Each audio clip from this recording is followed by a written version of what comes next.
Buril Audiodramas. Histórias para fone de ouvido.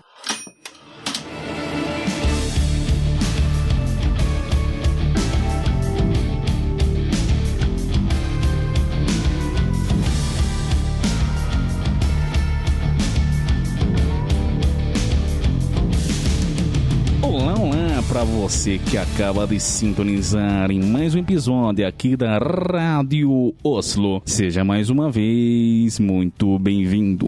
Eu sou o Thiago, vulgo James, e hoje vou apresentar um 5 coisas más, mas dessa vez falando acerca de 5 coisas a se enaltecer acerca da série de The Sandman. E para isso eu não estou sozinho, até porque eu sozinho não daria conta do recado, preciso de uma galerinha aí de respeito, né? Mas e falando em galerinha de respeito, vamos começar por ela, essa lufana que você respeita, Heloísa Angeli. E aí, pessoal, tudo bem com vocês? E além disso, outro convidado, essa ficha do Bruno aqui só aumenta, gente. Ele é jornalista, roteirista, escritor, podcast, candidato à prefeitura de Passa 2, além de ter uma vinheta própria. Assim que toca aí pra gente, DJ. Senhoras e senhores, com vocês, Bruna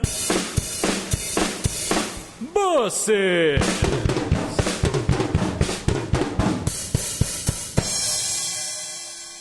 Yeah. Pode falar, Bruno, sua vinheta já tocou. Tá, eu achei. Você tava esperando o DJ, que dó. Essa parte do meu coração. Eu queria ter esse controle, mas é só no ao vivo. Só, se vocês estivessem aqui comigo, eu conseguia fazer isso. Em off é só essa vergonha de pausa bizarra. Mas pode falar, Bruno. E aí, gente, muito feliz de estar aqui mais uma vez. Atrasei todas as gravações aqui da rádio por compromissos de campanha, mas consegui chegar. Vamos falar dessa série. Você é um homem humilde. Você mesmo vai lá na praça de Passa 2 distribuir santinhos, que é uma coisa meio antiecológica, mas a gente entende, é uma causa maior aí. Mas tá tudo certo, ele já tá aqui com a gente. O meu prefeito está aqui com a gente, que conhece bastante Passa 2. Tô demais, eu lá voto num colégio. Você não lembra agora de cabeça qualquer... 1000 referências aqui. Mas é isso, galera. Bora então falar dessa série onírica. Bora lá, bora sonhar.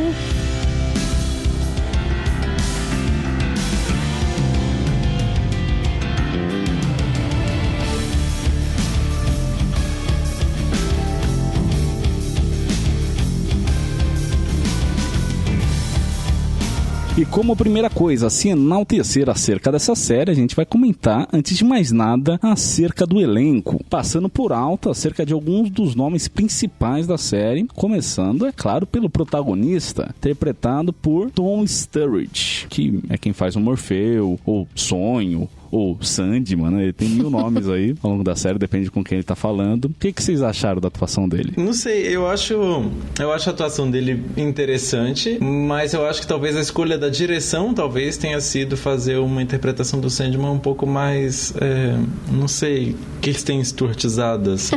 Mas ele é mais blasé do que eu imaginei que o Sandman fosse ser, assim. O Sandman tem um pouco dessa atmosfera, mas ele também tem uma brutalidade, mais uma maldade que o personagem em si não me transmitiu, assim. Não tem esses momentos dele olhar, assim, porque no quadrinho tem muito isso, né? Então, tem momentos que o rosto dele fica completamente nas sombras, assim, aquele olhar bem de vilão. É um personagem que não é um herói, né? Então eu acho que a atuação dele é meio heroística e meio sem sal pro que o personagem poderia ser. Mas aí eu não sei se é uma coisa do ator ou da direção. Eu achei essas observações bem interessantes, viu? Eu concordo. Ele tem essa coisa meio contida, né? Que eu acho que tem, assim, um pouco do personagem, mas como você falou, eu acho que talvez seja uma escolha da direção, porque a gente vê que o Sandman da série, ele é um cara meio bonzinho, né? Ele é legal, ele ajuda. E nos quadrinhos, tipo, não tem tanto disso. O cara da série é uma pessoa mais gentil, mais solícita, mais humana. É muito engraçado que vocês têm esse background de já ter lido os quadrinhos, né? Então vocês, querendo ou não, já vão estar comparando, né? Eu, como não li nada de Sandman, mal vi Good Omens no Prime Video, já achei meio diferente, assim. Pra mim, no começo, eu tinha certa versão da série, porque eu olhava os trailers, olhava as capas e falava, meu, mas esse cara tá sempre fazendo biquinho, né? Que bagulho paia. Que é meio essa cara de bunda dele de sempre, né? Confesso que isso me afastava um pouco da série, mas vi todo mundo enaltecendo. A Elo vendeu bastante pra mim também, né? Até o momento que eu comecei a ver e, assim, me apaixonei por ele. Não tem outra palavra. Eu acho muito incrível as expressões que ele tem. E, assim, tem uma galera reclamando que faltou efeito especial nele, né? Ele realmente parecia uma coisa mais divina, né? Ele é um dos perpétuos e tal. Não sei, pra mim funcionou muito, assim. Acho que pela palidez, pela magreza. Inclusive, ainda quero perguntar se o Neil Gaiman tem alguma brisa com personagens extremamente magros, porque o Crowley do Good Omens também é extremamente magro. Isso me causa estranheza. Acho que é a caráter, é a propósito. Mas, enfim, de qualquer forma, eu gostei muito. A gente vai comentar mais pra frente acerca de cada um dos arcos. Mas logo que ele fica preso lá, né, por 100 anos e tal, como ele não expressa qualquer reação frente ao que todo mundo tá falando e tal, e ele tá sempre com aquela cara de puto e tal, e eu, não sei, eu gostei muito, assim, dos penteados dele também. Ele é a cara do vocalista do The Cure, achei isso muito bacana também, né, essa referência visual ele é dele. Gótico. Ele é gótico. Ah, o tom de voz dele, mano, que bagulho incrível, assim, baixou o Christian Bale, o Batman do Christian Bale nele, mas ali funciona, sabe? É muito legal isso. Ah, Curti. meu, que show, hein? Você gostou muito, interessante. Mas quem sabe se eu tivesse lido os quadrinhos e falar, não, ele é muito, muito bonzinho, né? Não sei. Não,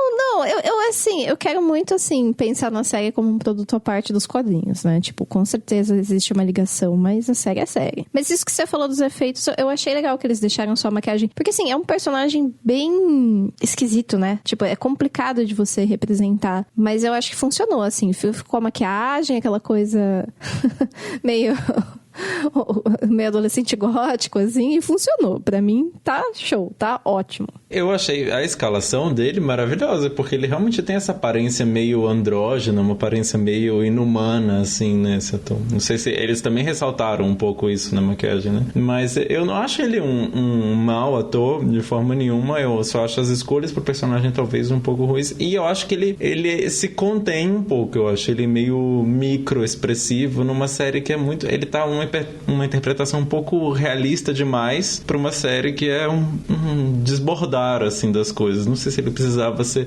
Acho que ele podia ser um pouco mais teatral, assim, em algumas reações. Talvez por isso eu tenha sido... É que eu acho que ele foi mais pra uma linha melancólica, assim, né? Eu sinto o tempo todo que ele tá num profundo pesar, assim, das eras e tal. E não, acho e que ele tem tá... essa vibe. Sim, e é uma coisa assim de que, pô, ele ficou 100 anos preso, o reino dele foi pro caralho, sabe? Tá, não, vamos comentar mais pra frente quando a gente for entrar de fato nos arcos, senão a gente passa a noite inteira aqui só falando do Tom Sturridge. Vamos pro próximo aqui, que é um nome de peso que a gente tem no elenco, que é ele. Confesso que é um nome tão de peso que eu nem sabia qual que era o nome dele, achei engraçado, que é Charles Dance, que é quem faz o Roderick Burgess. É o nosso Tywin Lannister presente aí. Mais uma vez, como sempre, nojento e insuportável, né? Incrível como esse cara não consegue fazer um mocinho uma vez na vida. Ah, mas não era pra ele fazer também, né?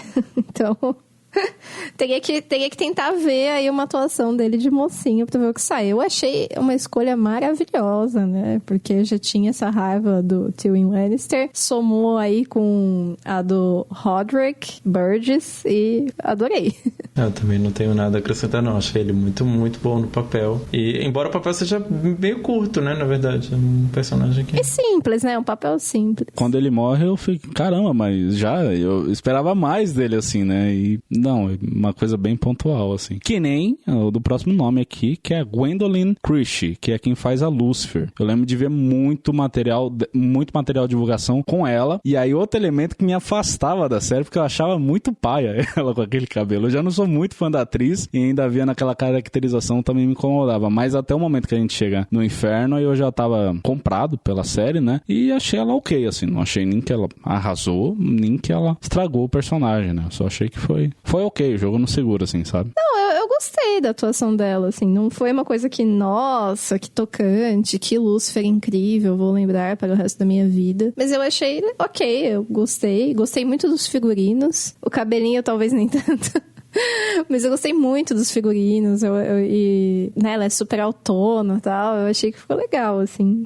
Eu reclamei inicialmente do cabelo, mas é justamente porque ela é um anjo, né? Então tem a ver assim, e os figurinos, as asas, são um show à parte. Achei bem Nossa, massa, né? eu curti muito os figurinos, eu sei que não é bem isso que a gente tá falando, era do elenco, mas ela ficou tão bem naqueles figurinos. Eu gosto dela, eu vou com a cara dela, gostei dela no Game of Thrones também, assim, foi um rostinho que eu gostei de rever aqui nessa série. Eu acho que ela como... Bom, não vou me alongar no que a série faz com Lucifer, mas a interpretação da atriz, eu achei ela super bem no papel. Eu acho que ela tem essa coisa de transmitir um aspecto bem angelical, né? Essa faceta dessa calma, assim, ela é muito... E aí eu acho que nela funciona a coisa de ser o gesto mínimo, assim, né? A raiva dela é muito mínima, as emoções dela são muito mínimas, como se dá essa impressão de que nada já ia falar, nada molesta. Tô super nada abala, né? Mas nada abala a Prefeito internacional, parece até que não tá no Brasil, né? Que coisa louca. Não é, menino? Mas sim, eu concordo. É mais uma coisa inicial, assim, porque ela em Star Wars é uma participação pífia. Não gostava Nossa, dela. nem lembrava. Então, mas não, aqui ela entrega bem. Eu só acho que é meio curta, assim, e enfim, vamos seguir aqui. Você achou meio curto? Porque assim, eu acho que se a série continuar, né, e acho que vai continuar, teve bastante sucesso, acho que veremos mais dela, né? Ah, sim, dá toda a cara lá no final, né, que ela vai voltar com... Enfim, próxima atriz aqui é a Kyle Ra, que faz a Rose Walker. Eu achei ótimo, né, que ela foi a Rose. Eu gostei do lookinho, esse lookinho das mechas que ela tem nos quadrinhos também. E foi legal, né, porque nos quadrinhos é uma garota branca, aí na série eles colocaram essa atriz, que é uma garota negra, e ficou muito bom, assim, nossa, eu achei que ela entregou uma Rose bastante cativante, sabe? Manteve a mesma vibe da personagem, mas eu acho até que acrescentou, assim. Eu espero que a série continue, né, pra gente ver mais dela. E na verdade, eu quero que você comente, porque você comentou uma coisa aqui muito interessante, que eu acho que não é à toa. Na verdade, eu tenho certeza que não é à toa. Porque eu coloquei aqui no roteiro que ela parece ser mais nova do que realmente é. Tanto que a gente vê um salto temporal na história dela, né? E o irmão dela envelhece, mas ela não. Pois é. Tem coisa aí? É isso? Não sei. Será que teremos mais uma temporada para poder descobrir? Ou eu poderia ler os quadrinhos também, né? Queria vergonha na cara e ler os quadrinhos. Não é vergonha na cara, assim, eu acho que... Assim, quando eu soube que a série ia sair, eu fiquei um pouco relutante, porque tem muitos produtos de adaptação que eles pegam, assim, o nome de um negócio famosinho, e é só o nome, né? Cria uma história que não tem nada a ver, eu fico sempre, em vez de pegar o nome e fazer isso daí que faz uma leve referência, não tem nada a ver com a história, faz um trabalho original, então, né? Pra que isso, né? Só pra puxar os fãs. E eu fiquei um pouco preocupada, assim, né? Mas parece que o Neil Gaiman foi bem envolvido, né, com a série, e eu acho que manteve a vibe dos quadrinhos, né? Tem diferenças, lógico, acho que são diferenças acho que são diferenças positivas, acho que, assim, tem algumas coisas que eu não gostei tanto, mas de forma geral acho que ficou muito bem adaptado e que a série tem sua personalidade. Então, não, assim, eu vou dizer que por mais que esses quadrinhos sejam, assim, das coisas que eu mais gostei de ler na minha vida inteira, não, nem todo mundo precisa ler os quadrinhos. Lê o quadrinho quem quer, quem tá afim, quem gosta de quadrinho, né? Não é todo mundo que gosta. Mas enfim, voltando aqui a Kyle Ra. Eu gostei muito da interpretação dessa atriz, eu achei a escalação dela sensacional. Eu achei que corrigiu a série nesse ponto de etnias. Ela teve uma escolha muito inteligente de atores e atrizes. Eu gosto muito dessa personagem, Rose Walker, e eu gosto muito de... Bom, eu já ia falar de coisas que não são da interpretação. Eu tô sempre botando a carroça na frente dos bois. Mas... Mas pode ir pondo conforme eu vou podando, se eu achar que não é cabível. Pode ficar à vontade. Da interpretação dela, eu acho que ela é muito eficiente nisso de transmitir essa certa inocência que a personagem tem, né? A personagem é meio... Não sei, é como se fosse assim, uma garota meio Alice, né? No País das Maravilhas. Ela é meio perdida nisso. E eu acho que ela transmitiu muito bem isso. Essa pessoa que é meio estrangeira num lugar totalmente fantástico e que vai descobrindo como é que as coisas funcionam. Assim. Gostei bastante dela. O próximo nome aqui da lista é a Jenna Coleman, que é quem faz a Johanna Constantine. Fiquei chocado, que é Constantine e não Constantine. Eu vi que teve teve problema de direito com relação ao uso do John Constantine. A Warner parece estar pensando em fazer uma série dele no futuro próximo. Então eles tiveram que mudar o gênero da personagem. Ainda que exista uma Johanna, não sei bem como que é esse rolê. De qualquer forma, eu não gostei dela, gente. Eu vou falar aqui que eu achei ela extremamente chata, extremamente caga-regra. Não gosto desse tipo de personagem. Ela podia ouvir de vez em quando um Perpétuo, né? Ela mete o louco assim e é isso. Mete a quinta marcha e foda-se. Então não sei o que vocês acharam dela, mas assim, da minha parte eu achei que é isso. Não gostei. Vou ser chato aqui mesmo e é isso. Ah, sim. Eu não li tanto os quadrinhos do Constantine. Vou continuar falando Constantine.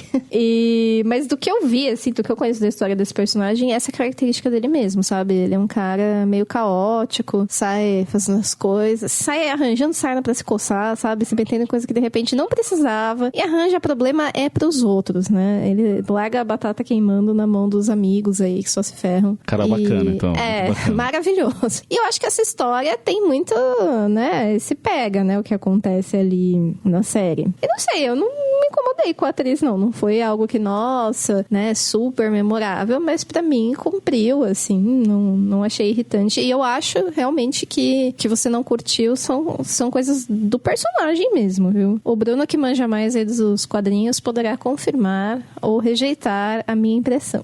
Eu, do Constantino, eu sei também muito pouco. Também não se empolgou com o Constantino. Eu lembro mais dele por causa daquele filme que tinha... Era o Tom Cruise, eu acho que adaptou. O Keanu Reeves? Não, é o Keanu Reeves. Que inclusive vai voltar. Gente, pra quê, né? John Constantine, americano, e aí, tipo, Sim. Vai voltar. Vendo a adaptação da série, eu acho que também as pessoas implicaram muito com a personagem, especialmente por essa mudança de gênero, porque o personagem é muito um Deadpool desse universo, assim, né? Ele tá jogando com... Ele tá zoando com todo mundo, ele não se importa muito com as consequências do que ele faz, e nessa transição, acho que as pessoas implicaram muito com ela por causa dessa mudança de gênero da personagem. Não é o meu caso, tá? Eu não tenho nenhum problema com o fato dela ser mulher, é só mais questão das atitudes da personagem do que o gênero em si. Por favor, não cancelem o Thiago, gente. Sim. Não, mas eu acho que a interpretação dela condiz muito com a personagem, mas aí eu acho que também tem um problema, que aí não sei de novo se é direção ou se é a escolha da própria atriz, que é essa insinuação que ela fica, essa coisa, uma tensão meio sexual que tem entre o Sandman e ela, que eu achei absolutamente desnecessário, e aí sim não tem muito a ver com o personagem pra nada, e aí eu achei que nisso se perdeu um pouco, mas aí eu acho que também é uma coisa muito mais de direção do que de elenco, porque não é ator que decide muito bem isso, né? Tanto que no começo eu achei que eles eram um casal, né? Daí pra ela ter todo o arco com a namorada dela, que não veio há muito tempo, mas enfim, isso já é outro rolê. Vamos para o próximo aqui da lista, Boyd Holbrook, o nosso querido Corinthians, colecionador. Quem aí não é colecionador, não é mesmo? Eu adorei esse ator. Adorei, acho que ele combinou muito com... Também ele casou muito bem com um personagem que é até um pouco fácil de se interpretar, eu acho, né? Esse cara meio louco, meio sedutor. É um lugar que os atores conhecem bem de fazer, mas eu acho que ele fez perfeitamente, assim, o Corinthians funciona muito bem na série, como esse personagem, assim, nesse galã, embora o ator em si não tenha, acho que é um grande mérito dele, é isso, né? Porque ele também não é um ator, assim, que você olha e fala, poxa, que cara lindo, mas bom, o personagem também não é lindo, né, gente? Se ele tirar o óculos, a gente cai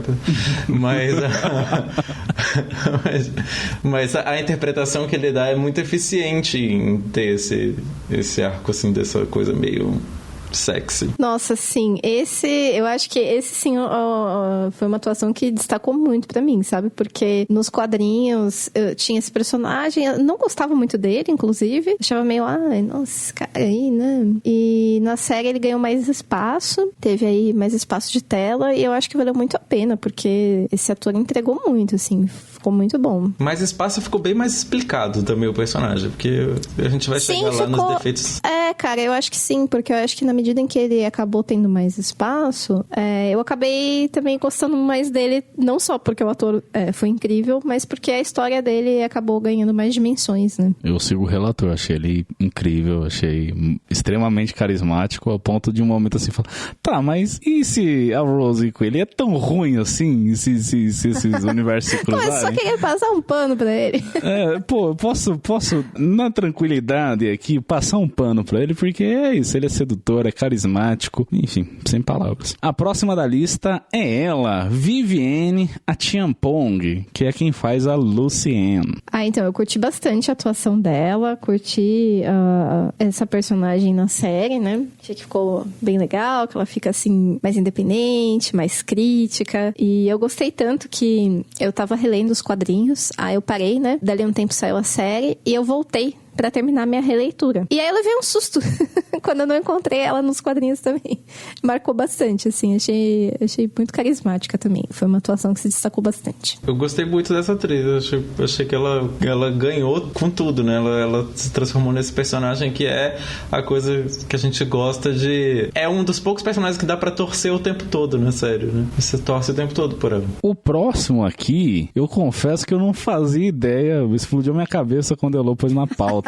O Stephen Fry tá na série, como assim, gente? Sim, ele é o Gilbert. O Gilbert ou Fiddler's Green, assim que tá em inglês? É o verde do Green. Violinista.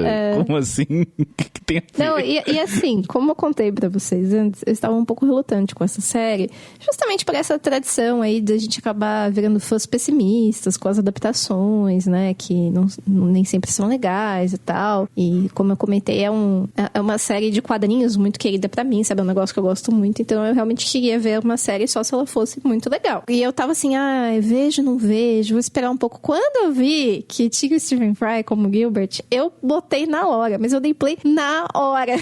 Caramba, que da hora. Sim, foi o que me ganhou, assim, eu adorei, assim. Gilbert, assim, foi trazido à vida mesmo, encarnado pelo Stephen Fry. Eu gostei muito porque ele tem todo um ar de um Sir britânico, assim, mas não aquele cara que é almofadinha, mas de um jeito massa, assim, sabe? Eu achei muito legal a inserção dele na série também, e aí até descobri que ele era um dos sonhos, né? Eu acho que no caso dele é sonho. Que desapareceram, eu falei, caramba, que massa. E é muito legal o conceito dele, que ele não é propriamente uma pessoa, senão um lugar. Eu achei isso muito legal também. Nossa, isso é muito maneiro, né, meu? Eu vou divergir um pouco, porque eu acho que esse ator, bom, talvez polêmico demais, mas eu acho que ele não... Ele entrega mais ou menos sempre o mesmo pra mim. Eu não acho ele ruim. Ele é um cara repetitivo. Ele é o cara, o Victorian Gentleman. Exatamente. Tem razão. O Stephen Fry é o Stephen Fry. Mas eu acho que encaixa. Eu acho que sei lá, precisa de um pedreiro parrudo, chama o cara que faz o punicheiro e é isso. Sabe, ele é o personagem pra aquele papel. E eu acho que tá valendo.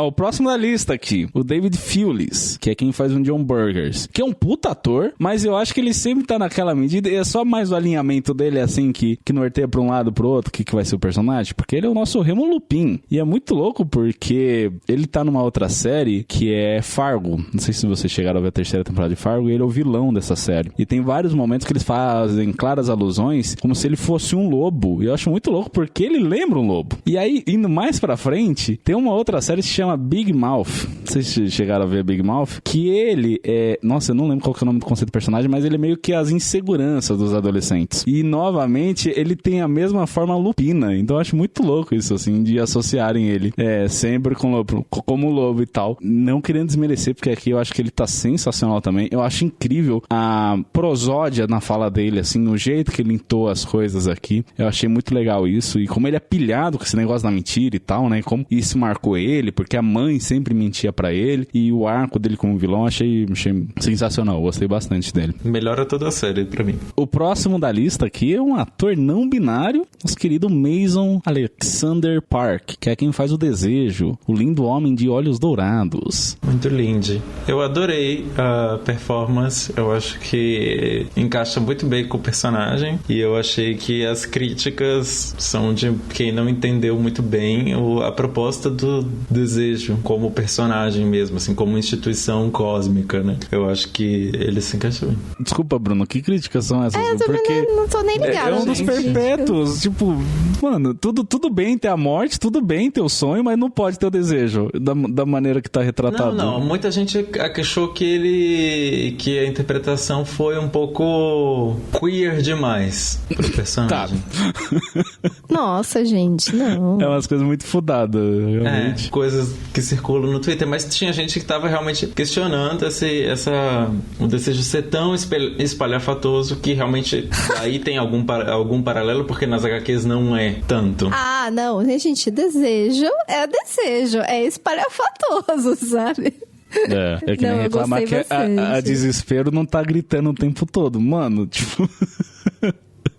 Críticos, né? Críticos sempre criticarão. Não. As pessoas sempre criticam, curte muito a performance. Também adorei. Então eu imagino que também tenham críticas pra Kirby Howell Baptiste, que é quem faz a morte, né? Uma morte negra? Peraí, como assim? Estão acabando com o meu mundinho. Acabaram com a minha infância aqui, né? Imagino que...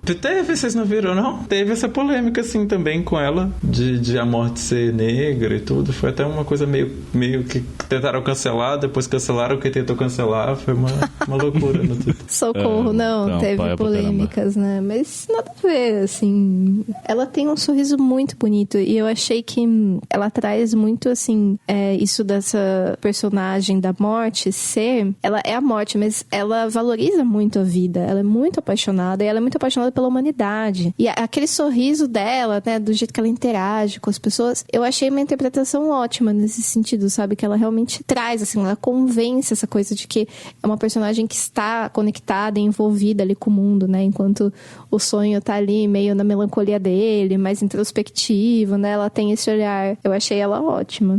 Até porque ela... Acho que tem até um determinado momento, assim, da fala deles, que ela, determinado momento da vida dela, sentiu que era meio que um trabalho ingrato, né? Porque todo mundo que ela... recolhia pra morte, estava sempre revoltada, sempre com raiva e tal, tipo, muita gente fazia birra de ter chegado a hora e etc, e a maneira como ela foi lidando pouco a pouco, assim, e como ela sempre tenta fazer a passagem da maneira mais branda e mais tranquila possível, né, e quando eu morrer, eu espero que seja assim, né, seja uma passagem boa, suave, legal. Sim, com certeza. Sério? Perdão, Thiago. Não, pode falar, eu já ia encerrar aqui. Não, o que eu ia falar que a série não aborda muito isso, mas eu acho muito interessante que a morte seja... A morte, quando ela aparece para alguém nessa mitologia do Neil Gaiman, ela tem a aparência mais tranquila e acolhedora possível, né? E eu acho muito legal que tenham escolhido essa atriz e ela transmite muito isso, né? Ela tem essa... Embora ela não mude de forma, né? Nenhum Perpétuo muda tanto de forma quanto deveria ser para uma adaptação mais plausível, assim, mais ipsis literis da HQ, mas ela transmite muito isso, essa atmosfera da calma, ela tá uma fina flor da personagem. Assim. Tem um último nome aqui que eu faço questão de comentar, que é o Patton Oswalt, porque ele faz o Corvo, né, faz o Matthew, o segundo Corvo. Eu queria ter o agente desse cara, porque é inacreditável, assim, eu simplesmente odeio esse ator, ele tá em tudo que é série. Pô, você odeia ele? Eu acho ele extremamente insuportável, assim, mas... não... Em defesa Tô do próprio... chateada. Em defesa do próprio, aqui ele tá legal. Aqui eu gostei dele como Corvo e tal. Tem uma frase dele que eu acho muito foda, que é Dreams don't fucking die, tipo, pra motivar o sonho, né? Eu achei muito legal essa construção gramatical aí dele na série. Mas aí, o que vocês acham do Patton Oswalt? Eu gosto muito desse ator. Não, é gratuito. Eu gosto muito dele. Eu gosto muito do lance lá que ele terminou o livro da esposa dele, né? Que é sobre true crime. Esse livro acabou resolvendo aí um crime. Eles acharam uma pessoa que tinha cometido crimes seríssimos há muito tempo, graças ao livro. Então, assim, eu tenho muito carinho. E eu já gostava dele no Agents of S.H.I.E.L.D., né? Já gostava muito dele. Acho ele muito fofinho, carismático. E aí, eu gosto de true crime, acompanhei essa série aí, achei muito legal também. Gostei. Eu sempre gosto de reencontrá-lo. Ao contrário de você, sempre que ele tá, eu fico, que bom que ele está aqui. Eu sou o rei dos sonhos. Governo o reino dos pesadelos.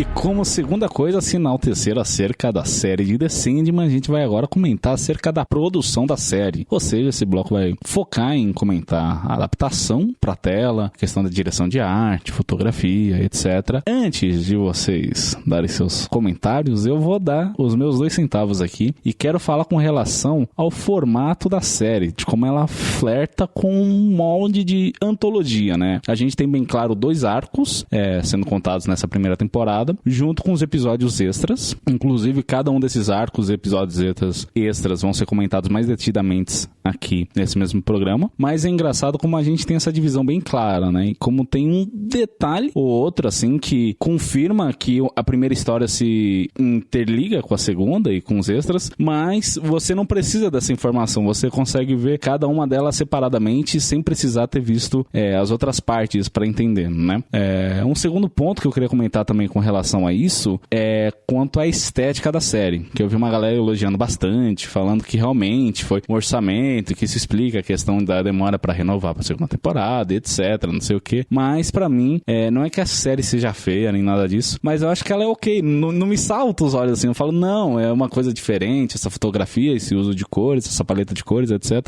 Assim, a parte dos efeitos especiais estão ok, realmente são verossímeis, mas eu acho que é isso, é uma coisa meio padrão de série da Netflix, sabe? Não é de saltar os olhos e tal. Então, essa coisa dos efeitos eu acho que funcionou bem, eu gostei, né? E é um negócio que poderia ficar muito brega, essa coisa de sonho, né? Mas acho que deu certo, foi como você falou. E, assim, não tem uma coisa super experimental, né? Acho que ali no episódio dos gatos muda a estética da coisa, né? Um negócio mais animado ali e tal. O que é interessante porque os HQs são muito experimentais. Especialmente as capas. Gente, não precisa nem ler os quadrinhos. Você, ouvinte, que nem liga pra quadrinho, vai dar uma olhada nas capas. É muito diferente, é muito legal.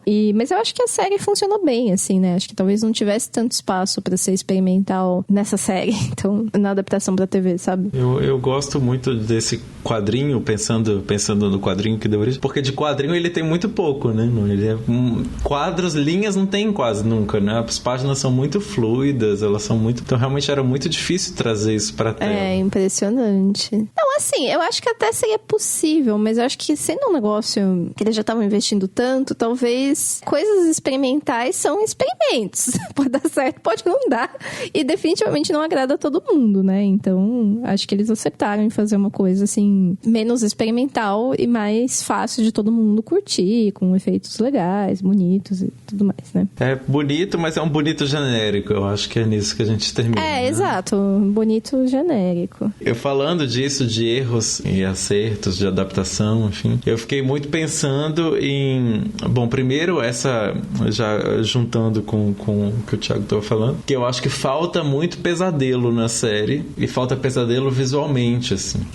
Ficou muito bonito genérico, ficou muito né? bonito genérico, e o feio não apareceu, assim. Quando vai no... Eu lembro, a primeira vez que eu vi os quadrinhos do Sandman, o que mais me marcou, eu li há muito tempo, eu não voltei a ler pra ver a série, não. Mas eu lembro, até hoje lembro muito da chegada do Sandman ao inferno, porque é uma coisa, assim, são 2 páginas gigantes, assim, que é uma coisa que dá vontade de moldurar, assim, tem muita coisa pra se ver ali. E o inferno é um deserto, na série. É nada. Eu acho que eles também trabalharam muito, eles queriam uma série que fosse um pouquinho mais acessível para um público maior. Isso tem coisas boas e tem coisas ruins. Eu acho que é bom porque pode chegar em crianças, pode chegar em mais pessoas. Não sei se em crianças, porque tem aquele episódio 5 e tudo, né? Então, é uma coisa que não vejo. Porque, por exemplo, a série não tem esse aspecto do vilanesco do Sandman, não tem os pesadelos, não tem o Corinthians não é horroroso, nem, que é o pior pesadelo. Não, ele é um cara sexy e tal, né? Exato. Não, e eu até demorei pra entender que o olho dele era dente, assim, não dá nem pra perceber, sabe? Eu só achei que era um cara sem olho e é isso, sabe? Eu acho que faltou realmente isso que você falou, assim, quando falo dos pesadelos, achei que ia ser umas paradas tenebrosas e tal. Até uma que era pra ser pesadelo não é, no final das contas, né? A Galt, eu acho que é assim o nome dela, ela mesma não é. Isso aí eu achei meio forçado, viu? Esse foi, pra mim, assim, essa coisa de muito sonho, pouco pesadelo, pra mim o que pegou foi ali, sabe? Porque assim, sem querer ser o cara mala que fica, ai, porque nos quadrinhos? Mas nos quadrinhos... Esse rolê é muito diferente e eu achei que ficou meio piegas, assim, sabe? Que ela tinha lá o rosto da mãe falecida, do garoto, não sei o quê. Eu achei, assim, muito piegas, mas muito melodramático. Ai, não sei o quê. Não precisava, sabe? Foi borboletinha demais ali. Borboletinha colorido e bonitinho ela padrão. Ela ganha asa de borboleta no ai, final, gente, tá ligado? Não, assim, não. E antes, só uma coisa, antes do Bruno seguir no raciocínio, eu falei com relação ao formato, mas é óbvio que ele flerta com a antologia. Esqueci de falar o meu veredito com relação a isso, que eu acho muito foda, achei muito legal. E é uma coisa que tem muita gente enaltecendo justamente porque é um caminho muito legal pra se seguir daí, né? Que é meio que uma coisa dos quadrinhos também. Ser fechado em arcos e tal, e ter essa coisa de antologia, eu acho que seria legal de ir por essa linha, assim, que eu gostei bastante. Eu acho que é uma forma diferente de se apresentar o produto, né? Nem totalmente antológico, como é Black Mirror, Love, Death and Robots e coisas, e nem uma coisa mais tradicional como todas as outras histórias, sabe? O meio termo acho que casa bem. Agora sim, Bruno, pode falar. Já ouvi muito da sua fala, candidato. Deixa eu só fazer uma observação. Eu achei meio estranho isso daí, né? Deles não carregarem mais em certos pontos que poderia, como a aparência do Corinthians, como o Inferno, por causa do tal do episódio, né? Que vocês estavam falando. Inclusive... A série, ela... classificação 18 anos. E esse episódio, ele acabou até destoando um pouco, né? Porque a série... O episódio 5 que você fala, o episódio 5. Porque a série, ela realmente acabou, né? Sendo um pouco mais acessível. E nesse episódio, tá lá toda a violência que tem nos quadrinhos, né? Inclusive, a minha mãe viu essa série. Eu fiquei muito contente, né? Da série levar a história pra públicos que não ligam muito pra HQ, né? De repente, não daria uma chance. A minha mãe é uma dessas pessoas. Mas ela odiou esse episódio, sabe? Ela ficou, não gostei, achei muito violento, eu não curti mesmo, assim. E meio que acho que também, para quem não tava esperando, cria um falso clímax. Não sei, eu não tenho uma experiência de não conhecer a história. Mas eu acho que como tem essa coisa de você encerrar o arco tão alto, numa coisa assim tão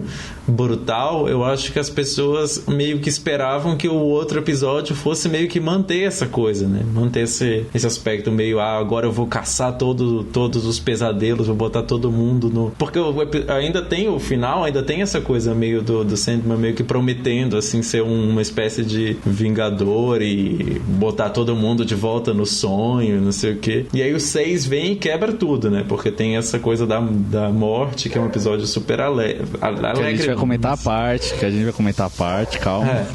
Mas tem essa... mas eu acho que esse episódio, além de destoar, ele ainda gera uma falsa expectativa, porque eu acho que pode ter muita gente que teria talvez abandonado a série ali se tivesse seguido esse ritmo ou se apaixonado. Eu senti muito isso quando eu vou pro episódio 6, eu falei, mas tá certo, eu não pulei episódio, é isso mesmo? Tá Coitado.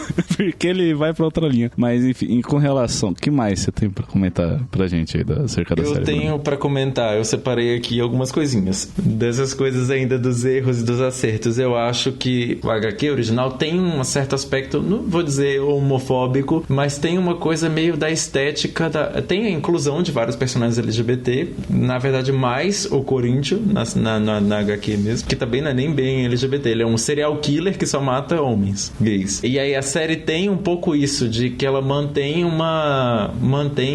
esse aspecto meio vilanesco em personagens LGBT, e eu acho que ela trabalha mal isso.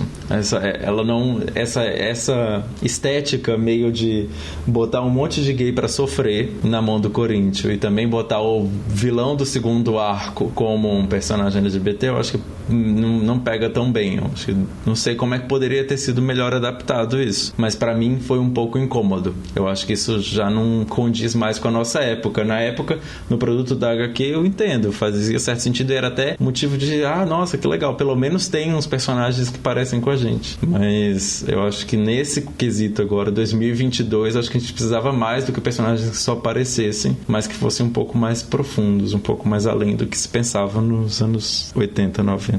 E outra coisa que eu também achei que eu queria comentar, e é agora já de um acerto que eu acho que eles fizeram, porque aí eles adaptaram bem, foi tirar um pouco da sexualização de algumas personagens. Tem várias personagens que são muito sexualizadas na HQ, de uma maneira exagerada, assim. A própria Rose Walker, ela é bem sexualizada, né? Aqui ela aparece nua em algumas cenas, ela meio gratuito, assim. E especialmente em um dos episódios extras, que é o da Calliope, não sei se eu falo ou não já, eu espero.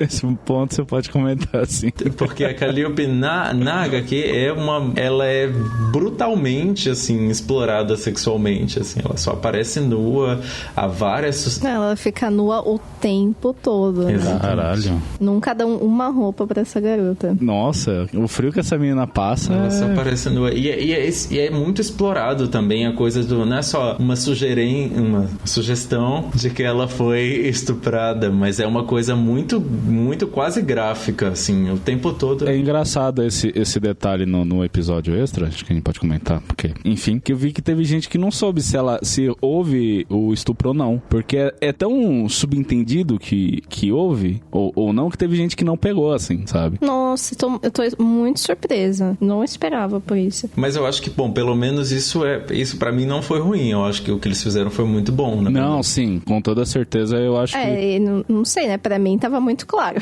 Uhum. Eu sempre fico incomodado quando tem cenas muito explícitas, assim, de estupro, sabe? Eu acho que na maioria das vezes não condiz, sabe? Eu lembro muito claramente do episódio do Sopranos, desculpa aí pra quem assistiu Sopranos, mas tem uma cena que a terapeuta do Tony é estuprada na escada e, assim, é só muito desnecessário, sabe? Vai até o fim da coisa e é uma violência gratuita, sabe? Não acho que faz sentido aquela cena tá ali. Que nem a gente tem da série agora, já é mais do que suficiente, sabe? E eu vi pouca gente comentando isso, mas eu achei muito acertada a adaptação da Calliope na série, porque na HQ realmente é muito... pra mim é uma das piores, um dos piores números, porque é um número exclusivo esse, eu acho, 17, sei lá, 16. Que ela aparece realmente, sabe essas poses de super-heroína dos anos 80, assim, que tá sempre com as costas super encurvadas, assim, pra mostrar a bunda, pra ficar mostrando os seios, e ela tá chorando, assim, apertando os seios, é uma coisa muito bizarra, assim. Nossa, que horrível, gente. Meu Deus. Vou ter que reler. Depois vocês vejam essa que eu lembro bem dessa por isso, porque eu detestei. Essa foi quando eu abandonei da primeira vez que li. Ah, você deu uma parada. Foi a partir desse número.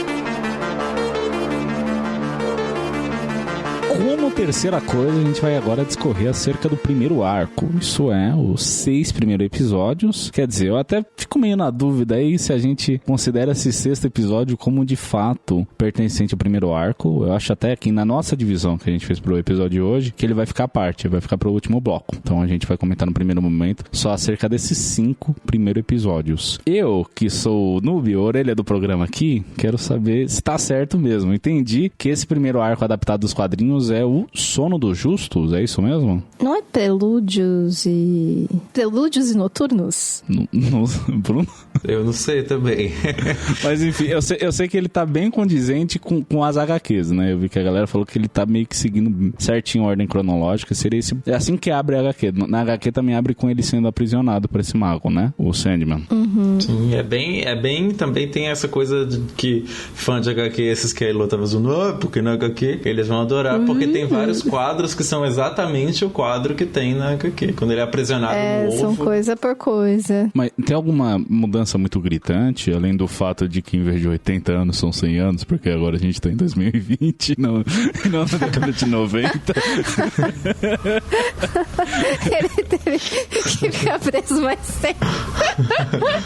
Ai, gente, desculpa, isso é tão engraçado. Eu acho que esse arco tá muito bem adaptado. Eu acho que os dois arcos, na verdade, estão muito bem adaptados. Embora a Casa de Bonecas tenha muito... Já tô me Já tô ultrapassando de novo. Não, mas pode comentar, Bruno.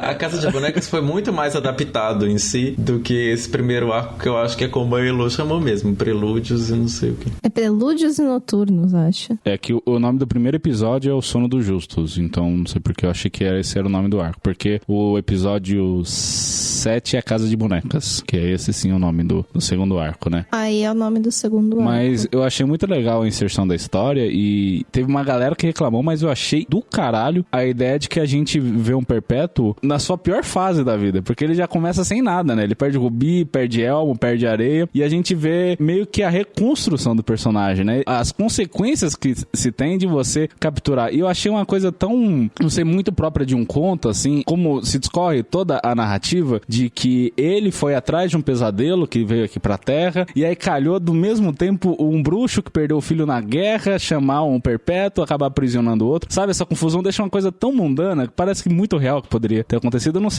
não sei nem se tá certo com meus raciocínios, mas eu comprei muita ideia logo de cara, quando eu soube que esse era o início de tudo, né? Assim, a apresentação dos personagens e tal. E depois as consequências que você tem de um Perpétuo preso, né? Que o reino dele vai desmoronando e tal, enfim. Eu do primeiro arco, eu acho que mas eu não lembro se isso é uma coisa da HQ ou não, da adaptação ou não. Eu só acho que demora-se muito a entender o que cada uma das coisas que ele perde fazem. Isso é uma dúvida que eu tenho até hoje, na verdade. Eu não entendi qual que é a importância do Elmo e a Areia. Quer dizer, a gente vê alguns momentos sendo usado, o Rubi realiza sonhos, né, que é o que o John vai fazer depois. O Elmo tem um determinado momento que ele consegue localizar o Rubi, mas eu não sei nem se é essa a função dele. E a Areia, sabe... A Areia é o mais importante, Mas, então, alguém me elucida aí? A Areia é o que ele é, como ele se transporta, é como ele de onde ele cria tudo. A Areia, o que ele faz com a Areia, ele consolida com o Rubi, mas se não fosse a Areia, ele não teria nada. E mitologicamente, né, esse personagem, essa figura aí, é associada à areia, né? Que ele joga a areia no olho das pessoas, é a areia dele que deixa seu olho pesado quando você começa ali a pescar naquela aula chata. É a areinha dele que tá carregando seu olho. E a areia também falam que as ramelinhas, né, seriam tipo a areinha. Então, é muito engraçado. Uma mitologia que vai pra além da série. E a gente tem o nosso correspondente brasileiro aqui, que é o Zé Pestana. Acho que é Zé Pestana. Zé Pestana. É que o nosso olho cria essa ramela, né? Quando a gente acorda, vai lavar o rosto, tira a ramela do olho. Falamos que a ramela é a do Zé Pestana. Mas e o Elmo? Qual que é o papel do Elmo na vida do Sandman? Olha, eu não sei real. Capicioso pra mim também. Mas o que acontece é que o Neil Gaiman trabalhou essa história aí a partir de uma personagem que já existia, né? O Sandman era um herói. Ele tinha uma máscara de gás. Porque esse herói, ele era um herói, tipo assim, uma pessoa, né? Que ele é mais bonzinho, então ele não matava os bandidos, ele jogava um gás sonífero. E aí ele usava uma máscara de gás para que ele próprio não fosse afetado por esse gás sonífero. E aí o Neil Gaiman criou esse paralelo aí com esse elmo de ossos e tal. Mas, assim, efetivamente, vou te dizer que eu não sei. Acho que é mais por estética e pra relacionar aí com o outro Sandman da DC. Mas fica legal, né? Interessante ali o lance do elmo. E é o símbolo dele também, né? Entre os perpétuos é o vinculado a esse elmo. Mas eu acho que também não se explica muito qual é o poder do elmo, né?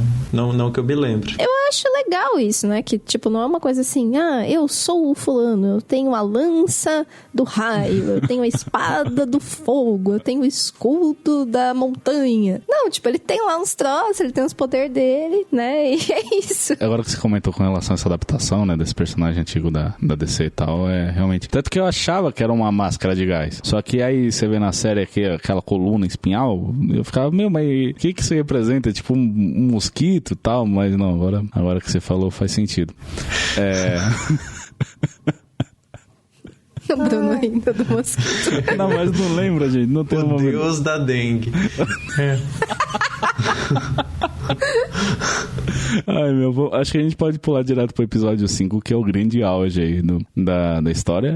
Na hora que eu vi o episódio, falei, o Bruno vai amar esse episódio, porque isso tem uma coisa que o Bruno gosta de histórias em locais fechados. O episódio inteirinho se passa dentro de uma lanchonete. E eu achei muito doido, porque no começo eu achei que ia ser só a passagem do John, né? O John ia chegar lá, ia comer um cheeseburger, ia seguir viagem. Só que vai se estendendo e você vai conhecendo os outros personagens da lanchonete e vai aprofundando. Inclusive tem uma determinada cena que a Rose aparece, né? Numa chamada de vídeo daquela guria que tá preocupada com a namorada e tal. É ali o primeiro momento que a gente vê ela e por isso que a gente vê que tá tudo interligado. Olha só, mas você não precisa dessa informação pra entender se for ver Casa de Bonecas, enfim. Ah, cara, mas é muito legal que elas são amigas, né? Não, com toda certeza, achei muito legal. E ó, vou dizer uma coisa, porque eu não aguento, é spoiler, pequeníssimo spoiler. Essa namorada ainda vai aparecer. Essa ex-namorada, né, que elas tinham terminado. Até porque a guria morre no final, né? Sim, ela morre. Inclusive, esse episódio descama muito rápido, né? Porque começa todo mundo transando, que já... Uma coisa... Inclusive, eu achei que tava todo mundo sonhando. Eu não botei fé que a galera realmente tava... Que a galera realmente tava fazendo aquelas coisas. Mas, e aí, pro segundo momento que eles começam a se mutilar, a outra fura os olhos, tipo... Nossa, sabe?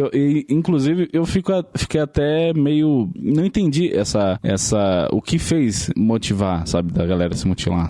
É que ponto que chegou a verdade nas pessoas pra elas fazerem isso, enfim, se vocês conseguiram captar, me elucidem mais uma vez, por favor. Ah, não, pra mim foi mais dele sair torturando as pessoas e sugestionando elas a fazerem essas coisas, sabe? Não acho que a verdade é que no fundo todo mundo queria ficar se cortando, saca? Eu também acho que não. Eu acho que eu acho esse episódio muito bom, mas eu sou um fã de slasher e esse episódio é um slasher, assim, ele é um slasher. Eu acho que ele tem um pouco de violência gratuita, assim. Eu acho que tem coisas que poderiam ser... Se era pra fazer uma série em que tudo era mais 14 anos, classificação indicativa, melhor seria sugerir esse final, porque era bem... Não sei se era necessário pra contar a história. Eu gosto de como foi contada. Eu acho que condiz com o que é a HQ, condiz com o que é o personagem, mas eu acho que talvez seja um pouco gratuito, assim, um pouco gráfico demais. Mas eu gosto. E agora eu acho que também os personagens, não lembro como eles eram construídos na HQ, talvez eles estejam até melhor construídos na série, porque eles têm bastante profundidade, né? Todos aqueles... Eu achei mais interessante na série, viu, Bruno? Eu achei legal. Na HQ eles estão, tipo, ok, você realmente tem um vislumbre da vida de cada um deles, mas eu achei mais interessante na série. E você se aproxima muito deles, você se identifica muito, principalmente com essa... E olha que ela era meio homofóbica, mas eu me identifiquei muito com essa garçonete, que ela quer muito ser a melhor pessoa do mundo e fazer o melhor dia das pessoas, né? E como mesmo as melhores pessoas escondem coisas muito ruins de si mesmas, né? Não querem enxergar o seu pior lado, que todos nós temos. E eu acho que o Ruby meio que ressaltava esse pior lado das pessoas. Não era a verdade, mas sim o que... É um pedaço da verdade, né? Uma distorção. E essa garçonete é a principal mesmo. Quem? O Morpheus, o Oniromante, o próprio Sandman. Isso é só um conto de fadas, Red. Não é um conto de fadas. Ele voltou. Bom saber. Como quarta coisa, a gente vai obviamente agora falar acerca do segundo arco, que corresponde aos episódios de 7 a 10. Como eu já cantei a bola lá atrás, é o arco Casa de Bonecas. Vou tocar essa bola. Eu acho que a Casa de Bonecas em si não tá bem adaptada. Ixi, polêmica. Eu gosto da série, eu acho que conta muito bem as coisas, mas a Casa de Bonecas, pelo que eu lembro, ela tem uma atmosfera tão gótica, que é o que tem Sandman inteiro, né? O Sandman inteiro é muito gótico, a morte é super gótica, mas os personagens, esses coadjuvantes todos, eles têm um aspecto muito monstruoso na HQ também. Você o tempo todo tá pensando que qualquer um deles pode ser o pesadelo, qualquer um deles pode ser um sonho, porque aquelas gêmeas, elas têm umas coisas bem bizarras, né? São gêmeas, mulheres, elas colecionam aranhas. Na HQ elas têm uma aparência meio monstruosa mesmo, os personagens têm uma coisa meio... E eu acho que isso ajuda muito a contar essa história, porque você fica o tempo todo esperando. Acho que a revelação no final de que um deles é um sonho, na verdade, perde um pouco da graça, porque os personagens ali, todos poderiam, na HQ como eles estão retratados, todos poderiam muito bem ser sonhos ou pesadelos, assim. Eles têm um aspecto meio grotesco. cartunesco, assim, que eu acho que se perdeu numa estética mais realista que eles escolheram pra esse arco.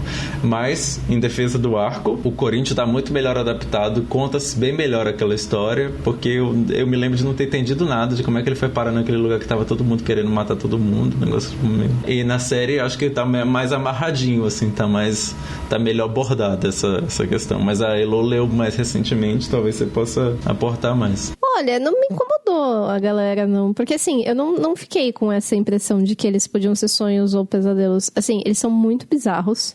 Todos eles. O Hal, que é o dono da casa, acho que é a única pessoa que passa uma vibe normal, né? Na HQ. Porque até ele na série, todo mundo ali me causou certas estranhas. Eu vou confessar aqui que mesmo na série todo mundo é meio estranhão, assim, mas enfim. Não, mas na HQ você conhece, ele é muito simpático, depois você descobre que ele faz aquele show de drag e tal, e é muito legal. Mas é uma puta surpresa, assim, sabe? Porque você não tá esperando. Ele é um cara bem genérico, assim, quando você encontra ele pela primeira vez. E as gêmeas, o que é muito bizarro é que elas usam véu, né? Porque quando a gente vê elas dormindo, você vê que são duas garotas normais, assim, não tem nada demais nelas. Mas elas ficam com o rosto coberto o tempo todo. E uma delas não fala, né? Só uma fala e a outra sempre cochichando no ouvido. Então é uma coisa, assim, muito surpreendente. Ela fala lá da coleção de aranhas. E a Barbie, o Ken, tipo, o que é aquilo, sabe? É muito esquisito, né? Tipo, esquisitíssimo. Mas eu achei que ficou ok, assim, na série. Eu acho que sabe o que acontece também? É difícil pra mim falar, porque a série me ganhou. Então, quando eu tava nessa parte, eu tava muito envolvida. E sabe quando você tá gostando tanto que você não tá conseguindo pensar muito, você não tá analisando muito? O certo mesmo pra eu estar aqui era ter visto de novo, sabe? Com um olhar um pouco mais crítico, mas não, vamos ver aqui os aspectos técnicos, mas a vida acontece, não deu tempo. Espero que eu ainda reveja a série, eu acho que vale bastante a pena, mas no geral eu achei legal. O que eu achei um pouco estranho foi a história da bisavó da Rose, né? Porque, se não me engano, é que isso é um detalhe, né? Mas se não me engano, no HQ, ela é a avó da Rose, portanto mãe da Miranda. E isso é bem mais crível do que ela ser bisavó, sabe? Porque, tipo, beleza, ela passou um tempo absurdo, meio que em coma ali, com aquela doença lá da encefalite letárgica, mas, gente, bisavó, né? É muito terrível. Mas acho que ele foi questão de querer bater com o tempo que... Ah, mas podia ter feito ela nascer um pouco depois, ou, sei lá, teve a filha em outro momento. Porque aquela senhora não é uma senhora velha, né? Tem isso também. Tudo bem, ela passou... Bom, não sei. Mas ela nem é uma senhora muito velha, sabe? Sim. Tipo, gente... Que ela teria uns 110 anos, né? Na personagem. Se então, ficou muito, assim. Eu acho que podia ter colocado. Não, mas que foi ela pouco sol, gente. Ela ficou o tempo todo dormindo na sombra, suave. Não, mas... Não, se for ver isso, não tem nada a ver, né? Porque ela é uma mulher forte, bonita e tal. Tipo, uma pessoa que passou a vida daquele jeito. Se você for ser muito realista, ela ia estar toda caquética, acabada, né? Não acho que ela ia estar... Por melhor tratamento que ela tivesse, não ia estar tão bonita, tão forte, sabe? Isso eu achei que ficou meio estranho, mesmo que você fale, mas é pro tempo bater. Mas ficou esquisito. Não deu, assim, sabe? Não me engoli muito. Com relação a esse segundo arco, uma coisa que eu vi muita gente reclamando, acho que faz sentido, é que enquanto o primeiro arco chega a quase ser frenético, assim, tá acontecendo muita coisa ao mesmo tempo, ele tá numa atuada muito boa, esse segundo ele dá meio que uma barrigada, assim. Eu acho que ele dá meio... Ele se estende um pouquinho demais. Não sei se vocês tiveram essa mesma impressão, mas eu acho que ele dá uma desandada. Não, cara, uma história tão complexa. Mas sei lá, que nem o arco da Lita, melhor amiga da Rose, pra mim, assim, tanto faz como fez, sabe? Pra mim, não acho que acrescentou na história. É mais pra ter um impacto de que como vão os poderes da Rose, sabe? Que a mulher chega a engravidar na vida real, mas no mais, assim, sei lá, não me pegou, sabe? Eu não sei se isso ficou muito legal, né, Bruno? Dessa adaptação, porque no HQ essa história é um pouco diferente. Pode falar ou é muita implicância? Eu acho que é bem diferente e ela é muito importante, né, também. Não, essa história é tipo, essencial pra continuidade. Sim, o resultado lá, né? Isso que é duro. O bebê vai ter impacto lá na frente. Eu vi o pessoal comentando com relação a isso. Sim, acho que é importante. Mas eu acho que a construção da personagem, sim, sabe? Eu não consegui criar empatia pela Lita. Pra mim, achei tudo muito whatever, assim, sabe? Dela, com marido falecido e tal. Não sei. Se tô sendo muito crica mais uma vez também com relação a isso. Talvez. Não sei. Eu achei que funcionou eles adaptarem desse jeito, porque na HQ, ela mora naquele sonho, né? Com o marido. Então ela não está no mundo real. Ela some grávida e depois ela volta grávida. Ainda depois de muito tempo, né? Que é uma coisa estranha. Mas eu achei que eles conseguiram costurar bem, né? Porque senão, não sei, é muita história pra contar. E depois ela e a Rose desenvolvem uma relação. Mas na série elas já são amigas. Eu achei que isso foi positivo. E tirou a amiga dela, que não é a Rose, que é uma personagem coadjuvante. Eu também gostei dessa adaptação. E a minha questão com esse arco, talvez eu volto no que eu tinha falado. Eu acho que falta para as pessoas se interessarem para isso, para quebrar essa coisa de é muito parado. É porque também falta muito pesadelo na coisa, né? Falta urgência, não sei, é uma coisa meio estática, assim, sabe? O vórtice vai destruir tudo. Aí o que faz? Racha o piso. Poxa, só isso. Tudo bem, né? A gente pode lidar com o piso rachado. O primeiro arco eu sentia muito mais preocupação, mais urgência, assim, e medo pelos personagens, sabe? Quem que ia morrer, quem que não ia, sabe? E no segundo eu não sinto essa ameaça constante. Isso que o Corinthians tá... O Corinthians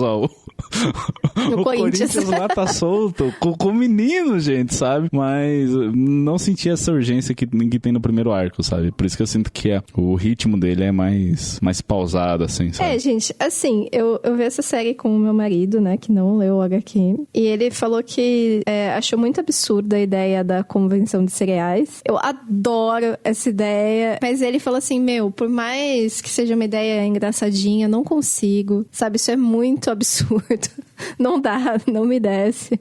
Eu, amor, vai ser tão legal. Ele, não eu dá. Eu penso que talvez seja por essa escolha deles de um pouco serem mais acessíveis, acaba podendo infantilizar um pouco. A gente já tem a Convenção das Bruxas. Agora tem a Convenção dos Serial, sabe? É meio que infantil. Já é um arco mais infantilizado porque é protagonizado por uma criança, né? Uma adolescente, uma jovem. Uhum. E já ainda tem essa coisa, como reduziram um pouco o tom pesado quando tem, fica muito infantil. Acho que talvez por isso as pessoas não tenham se interessado tanto, porque aí é quase um conto de fadas a Casa das Bonecas na adaptação. É engraçado que até a própria fotografia entrega muito disso. Você me dá a impressão que o segundo arco eles passam muito mais de dia. Então você tem muito mais luz presente, enquanto que no primeiro é as coisas mais sombrias, mais à noite, no inferno, naquele porão, ou então fechado no restaurante, sabe? Então acho que até nisso aí mesmo.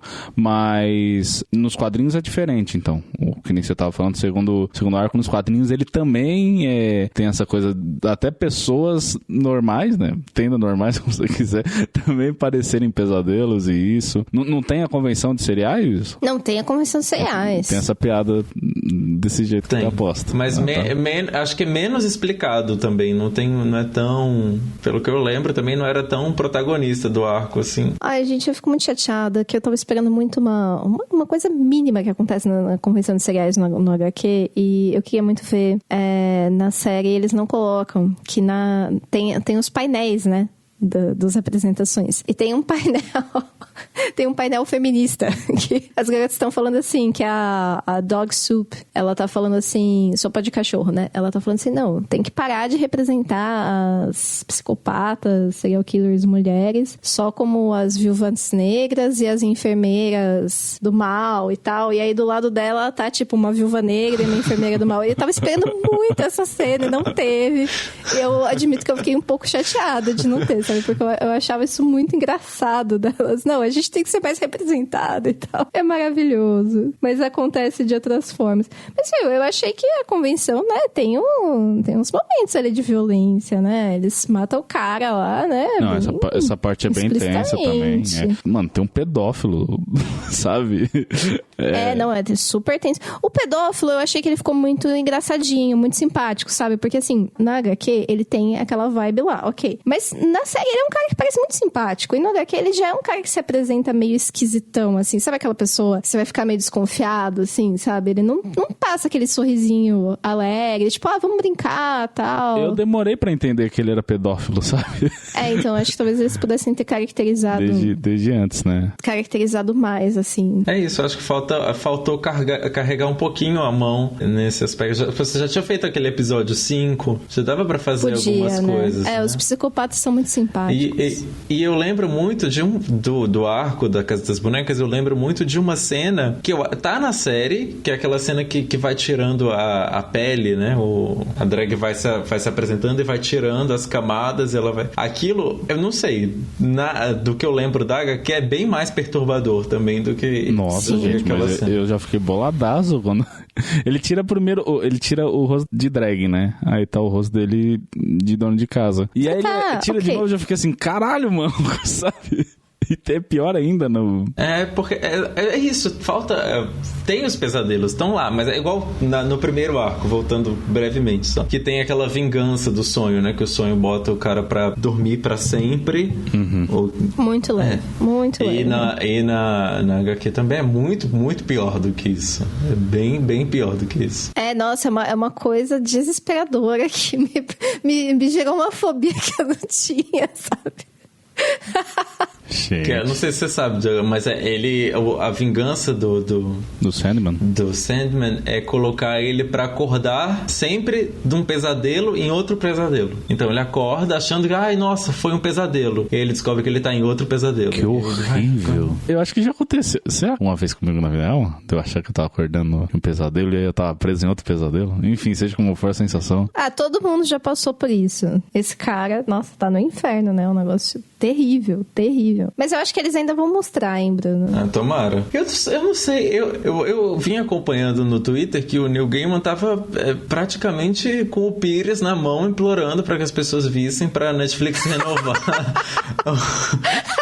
a série, né? Ele tava com a roupinha, aquele meme do Paulo Gustavo, que ele tá com um véu na cabeça. É só apenas uma camponesa.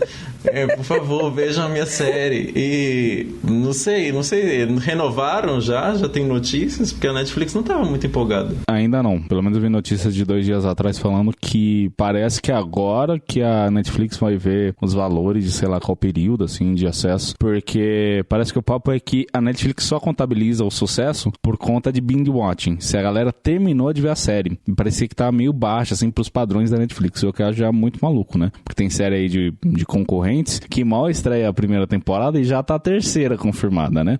Aí eu vi notícias de 2 dias atrás, a gente tá gravando hoje no dia 23 de setembro e ainda não tava confirmada a segunda temporada. Caramba, nossa, que enrolação. Nossa, seria uma pena se eles largassem no meio, porque tá indo bem. Se eles largarem, eles podiam fazer, sei lá, uma animação. É verdade, um filme. Eu acho que isso funcionaria muito como animação. Ou faz um filme pra cada arco, né? Desculpe, Senhor, mas o seu reino, ou palácio, não estão mais como o Senhor deixou. Como passou tanto tempo ausente, o reino começou a ruir, a desmoronar. Parece que os sonhos e os pesadelos não reconhecem mais o seu mestre. Vou refrescar a memória deles. E como última coisa, como prometido, a gente vai comentar agora acerca dos episódios extras, que a gente foi agraciado aí, né? Quando todo mundo achou que já tinha acabado essa primeira temporada, a Netflix foi lá e liberou um episódio extra, que na verdade conta com 2, e a gente vai incluir também o episódio 6, porque pelo menos no meu raciocínio aqui é assim que é, né? Episódio 6, embora seja a conclusão do primeiro arco, pra mim ele funciona muito bem como a parte, assim, e é o que a gente vai fazer agora. Por qual que a gente começa, como se eu já não soubesse qual que é a escolha da Luiz? Não, manda aí. Você não quer falar dos gatos primeiro, é isso? Não quer falar do sonho de 1000 gatos mesmo? Então, eu tenho muito problema com essa história por causa que os gatinhos são afogados. Nossa, eu achei bem pesado. Eu fico muito chateada. Eu achei bem pesado também, assim, mostrar, sabe? Eu fico muito chateada com isso, porque a minha avó contou uma história dessas quando eu era criança, que ela trabalhou com alguém que fazia isso. Nossa, cara, eu fico muito mal. Eu vou ser bem honesta. Tem uma adaptação, antes de ter adaptação pra série, tem uma adaptação pra audiolivro. Eu ouvi, lógico, né? Também é só... Ele adapta mais ou menos... Tá, não lembro quanto que ele adapta, mas ele não chegou a adaptar tudo. Não sei se saiu o volume 2, que aí seria a continuação. Tenho até que ver isso. Mas tem essa história e eu pulei. Eu não ouvi. E eu pensei seriamente em não assistir. Mas aí eu tava vendo com meu marido, né? Ele falou assim, então, vamos ver. Eu falei, é triste, hein? Gatilho de bichinho. Ele, não, eu quero ver. Aí ele, não acredito, mataram os gatinhos. Ele ficou chateado. Não, a gente tem uma gata de 15 anos, né? Ela tá no meu colo, inclusive. Então, assim, a gente fica muito sensível com essa coisa de bichos morrendo, porque ela tem que viver 30, tá? Ela está intimada. Eu já tava calejado essa altura, porque no primeiro episódio, quando morre a primeira corva, eu fiquei devastado, assim. Não sei se por conta do episódio em si, se por conta do momento que eu tava, mas eu chorei de debulhar, assim, com a morte do corvinho. Não, é horrível, depois, é horrível, né? Uma coisa, não lembrava depois a morte da gárgula, aí eu chorei de novo. Chorei desembestado. Aí quando teve a morte do... não, a gárgula não me tocou. Nossa, que sem coração você, Luiz. Mas aí quando eu já tava dos gatinhos... Não ligo pra animais míticos. Eu já fiquei mó apreensivo logo de cara, assim. Achei muito legal, porque... Lembrando, gente, é animação, né? É desenho. E aí, logo de cara que tem aquele gatinho filhotinho, eu já falei, ai, não, amor. Já temei pela vida do bichinho. Fiquei numa tensão inacreditável. Enquanto o episódio não acabava, eu temi pela vida do bichinho. Mas aí, meus medos estavam mal distribuídos. Quem morreram foram os filhotes da siamesa. Eu tenho um gato siamês também, então foi foda. Rolou uma identificação. E é legal, né, que a animação é um pouquinho de espaço para experimentação, né, e aquilo que o Bruno falou, dos perpétuos mudarem de forma, aí a gente tem um vislumbre disso, que o Sandman aparece como um gatão. E, na verdade, eu acho engraçado essa história, porque eu não lembro se na HQ também é assim, mas embora seja, assim, bastante bruta, a história toda é pra contar só uma piada no final, né? Tipo, gente, tudo isso. Mas eu achei muito legal, porque os gatos têm seus motivos, né? Tem mais é que exterminar a raça de humanos mesmo, foda-se.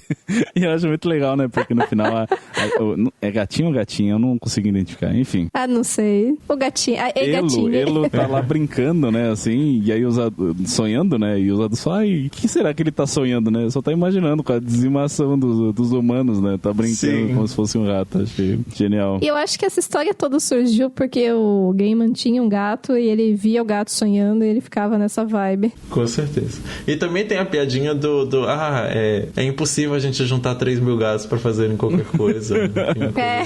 Eu acho que é mais, não são tipo 10 mil. Ela falou que com 10 mil já dá, tipo... 10 mil? Que era o sonho de 1.000 gatos, então eram só 1.000. Acho que é 1.000. Não era nem 10 mil, bastava 1.000. E é muito louco, porque ela conta uma puta história, ela tem um puta storytelling, né? Assim, achei incrível o jeito dela narra. E os gatos no final, todo mundo caga pra ela. Eu falei, mano, por que vocês não sonham, sabe? Vocês estão pensando no meu extermínio? Tá, mas foda-se. Eu acho que seria legal, uma ideia viável. Eu compro essa ideia se eu fosse gato. Inclusive, eu tenho 15 gatos em casa, né? Eu acho bom essa gata não me visitar, porque... Você tem 15 gatos? Se essa gata visitar aqui em casa, fudeu, né? Porque um que sonha... Já começa. Gente, pelo menos em Oswaldo Lopes vai acontecer. A revolução dos bichos, né? Vai começar por aqui. Vai começar por aí. Nossa, cara, mas eu tenho uma gata de 15 anos e você tem 15 gatos? Isso não é uma coincidência curiosa? Então, eu nem sei se são mais 15, né? Porque tem uns que somem, outros que aparecem. A gente tem uns 3 ou 4 agregados aqui, que é o vizinho decidiu comer aqui, é isso. É chácara, então não tem como saber, né, a origem de cada um. Mas, no final, eu gostei bastante desse episódio, eu gostei muito dessa mudança de formato, né, ir pra animação. Eu e o Bruno fizemos um episódio aqui só sobre animações, né, do Love, Death and Robots. Inclusive, podia ter uma parte 2 só com os curtas da Pixar. Fica aqui a proposta de pauta ao vivo, durante a gravação, pra ver se rola. Curti, hein? Boa. Eu também gosto. Eu tenho que ver vários. Tem vários que eu não vi. Mas acho que é uma... Teria desculpa pra ver, olha só. Pronto. Tem vontade que eles são curtos mesmo. Tem uns que são, tipo, 5 minutos. São bem curtinhos. Mas bom, a gente pode ir pro segundo, que é o da Calliope. Eu confesso que eu gostei bastante. Eu adoro essa inserção de elementos da mitologia grega. Apesar que eu acho que todo o cerne de Sandman tem um quê, assim, né? Essa questão de divindades que têm sentimentos e tal. Acho que flerta muito com isso. Não sei, pelo menos o pouco que eu consumi de Sandman e de Gaiman, me dá a impressão que ele vai muito calcado nisso, né? Assim, nesses conceitos da mitologia greco-romana. E gostei bastante desse arco, dessa história. Eu gostei como em um único episódio se conta toda essa história, assim, ela tem começo, meio e fim, a maneira como tudo é amarrado e tal. Essa questão do bloqueio criativo, como é uma coisa muito real, né? Eu aqui na Rádio Oslo, direto, me deparo com esse abismo, que é o bloqueio criativo e até onde o ser humano chega pra ultrapassar ele, né? Pra, enfim, continuar criando e tal. E, enfim, achei tudo muito bacana nesse episódio. Eu já falei um pouco sobre ele, né? Eu gosto muito da forma que eles adaptaram essa história. Eu acho que ela é muito melhor, muito mais eficiente na tela do que nas páginas.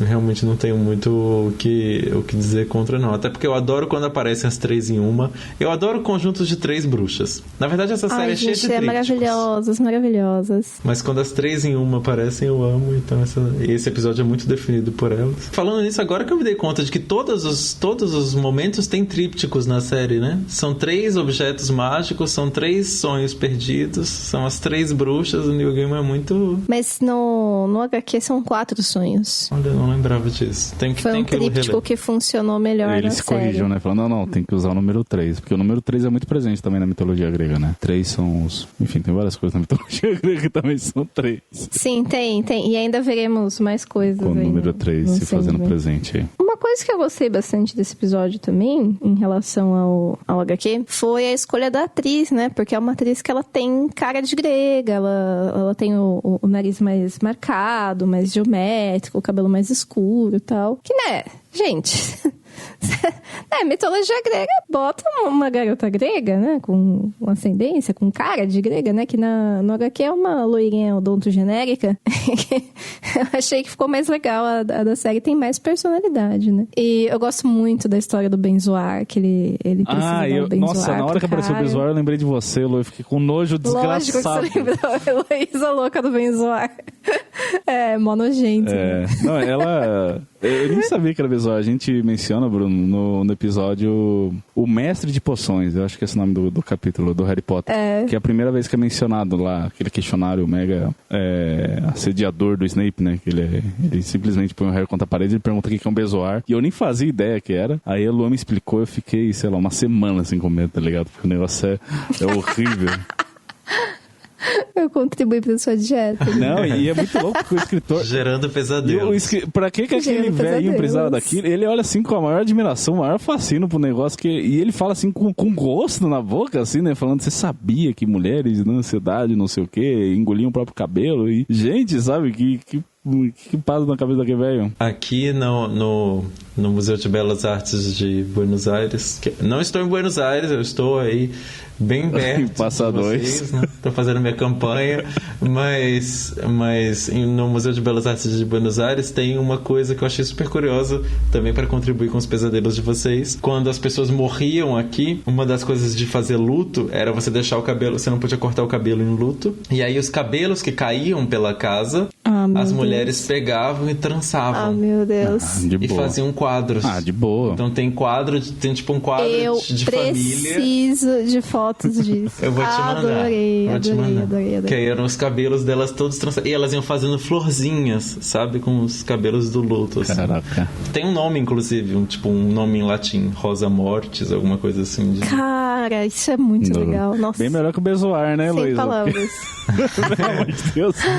Não, mas o velho precisava do Benzoar, porque o Benzoar é mágico, né? Ele protege de qualquer veneno e tal. Ah, tá. Isso aí é canon da vida real. Tá. Isso é uma coisa, assim, uma última coisa pra mencionar, né, rapidinho, que a gente já se estendeu bastante. É muito legal que o Gaiman realmente faz menções à magia, né? Mesmo qual que é o nome do cara do começo? É Roderick. Eles falam do Crowley e tal, que é uma personalidade que existiu. E é meio que rival, né? Gaiman... É rival do Roderick. Ele é rival do Crowley, e tipo... Ele bota umas coisas de magia que realmente vão de encontro com as coisas que as pessoas acreditam sobre magia. A mitologia também, ele fala muito da mitologia grega, mas tem muita mitologia nórdica. Tem um pouco de mitologia egípcia também, às vezes aparece, né? Tem muita mitologia cristã, com certeza, né? O próprio lance de Lúcifer, Inferno. Então são várias mitologias. Eu gosto muito, assim, até de como ele integra todas essas mitologias mitologias juntas, né? Ele tem explicações aí pra isso. Mas vamos torcer aí pra ter mais temporadas. Os ouvintes que se empolgarem aí com essa exaltação podem procurar os quadrinhos, podem procurar livros de Neil Gaiman também, que se passam no mesmo universo, são muito legais, né? Com toda certeza. Mas ainda falta um último episódio. Elô, você tá toda a cara de querer encerrar. Manda ver, manda ver. Tá tarde, né? Logo a gente já tá aí junto com o Morfeu, né? Gravando episódio do no Reino dos Sonhos. Mas a gente precisa ainda comentar acerca do episódio 6, que eu gostei bastante dele, achei muito legal. E isso aí é muito uma coisa assim de conto mesmo, né? De história fechada. Eu me amarrei muito assim, que é, pelo menos o main event assim do episódio é a questão do homem que não quer morrer, né? Rola esse rapaz aí, esse jovem mancebo na Idade Média que fala que não deseja a morte, e aí por casualidade, né, sonho e morte estão na mesma taverna, e aí fala, vamos ver se é isso mesmo, né? Eu aposto 100 anos, 15 anos, esse cara vai desejar mais do que nunca ter morrido e tal, e ficam ao longo das eras, né, ao longo dos séculos, esse rolê do Morfeu sempre se encontrar com esse rapaz e perguntar se ele quer continuar vivo e tal, e acho muito legal a dinâmica dos dois, né, e como a gente vê a evolução do tempo de nós enquanto sociedade, né, como os primeiros séculos parece que nem passou nada, assim, né, e você chega de um século pro outro, do nada, as pessoas estão com celulares, aparelhos, eletricidade e tudo mais. Eu curti bastante esse episódio. Eu acho que é o melhor episódio da série inteira. Você gostou tanto assim? Legal. Puta, eu achei qualquer coisa, né? Que mau gosto você tem, Thiago. Não, é ótimo, mas é que pra gostar tanto assim, né? Eu acho muito bom quando ele fala que de um século pro outro inventaram a lareira da primeira vez. E você fica, nossa, mano, a galera... Não tinha lareira, né? Não tinha nada. Isso é muito legal, muito legal. E outras coisas mais sutis, né? Você vê determinado momento que teve expansão marítima, né? E aí todo mundo parece saiu do filme do Piratas do Caribe, assim, é muito legal ver a galera com chapéus lá e tal. Mas eu achei muito louco, assim, porque eles estavam em, acho que eu não lembro exatamente o ano, mas é tipo o século XIX. Do século XIX pro século XX é muito gritante. E é cada vez mais rápido esses avanços tecnológicos, sabe? Uma loucura. Eu gosto muito desse episódio. Eu não gosto muito dessa história porque eu acho que aquele ator... Eu não gostei do ator que escolheram pra fazer o... Cara, o carisma em pessoa, Bruno. Aquele queixo. Não simpatizei. Eu gostei do cara. Poxa. Não me tocou, assim. Mas o que eu acho legal é que ele é uma resposta justamente pro mistério que é o episódio 5, né? Do que a verdadeira natureza humana é ruim, é desesperançosa. E aí o episódio 6 é justamente essa contraposição, né? Que é um episódio totalmente sobre esperança, sobre um personagem que, mesmo depois de perder tudo, e várias vezes perdendo tudo, segue acreditando, segue sendo feliz, e a morte também, né? Que tá ali nesse mesmo episódio, sendo essa versão mais esperançosa do pós-vida. Eu acho que serve muito como contraponto os dois, assim, dá pra ver os dois muito em paralelo, em oposição. Sim, e quem acompanha esse cara é o sonho, né, e não a morte. E é justamente essa tentativa dele de tentar realmente criar uma conexão com os humanos, né, que a morte critica ele, né, ela fala assim, pô, eu tô aqui sempre interessada, né, neles, na vida deles, tal, como que você não tá? Você tá aí convivendo com eles também, né, eles é que fazem o seu reino e você nunca, né, vai atrás. E aí ele vai atrás, né, a partir desse cara e dessa dinâmica toda. Eles ficam amigos mesmo. Eu acho isso muito, muito legal. Mas só os 45 do segundo tempo, né, que ele se torna amigo de fato. Pelo menos assim o Sandman pensa, né? Tanto que ele se ofende, né, quando o outro tenta entender. Ele se ofende. Ele é um cara muito arrogante. Às vezes até beira até uma coisa assim meio... que se torna avesso a ele, né? Porque é um anti-herói. Não, assim. e na série, como a gente disse, ele ficou mais bonzinho, né? No HQ, esse cara é um puta de um babaca, né? Mas é um babaca que a gente ama, né? Gosta de acompanhar aí a história, muito legal. Eu gosto também de como ele muda o visual, porque a gente tá sempre vendo ele com aquele cabelo do vocalista do The Cure, né? E aqui não, tem vários penteados, vários figurinos, eu achei isso também muito legal, assim, de ver como ele vai se adaptando com o tempo, né? E eu tinha esquecido completamente que nesse episódio que tem todo o arco da morte também, e é muito legal também toda essa história, e assim, eu já sabia que ela era a morte, né? Mas é legal que não dá de cara, assim, quem que é quem ali, né? Porque o primeiro momento você até pensa, pelo menos imagino eu, né? Que você imagina com uma pessoa mundana, que por acaso conhece o sonho, etc.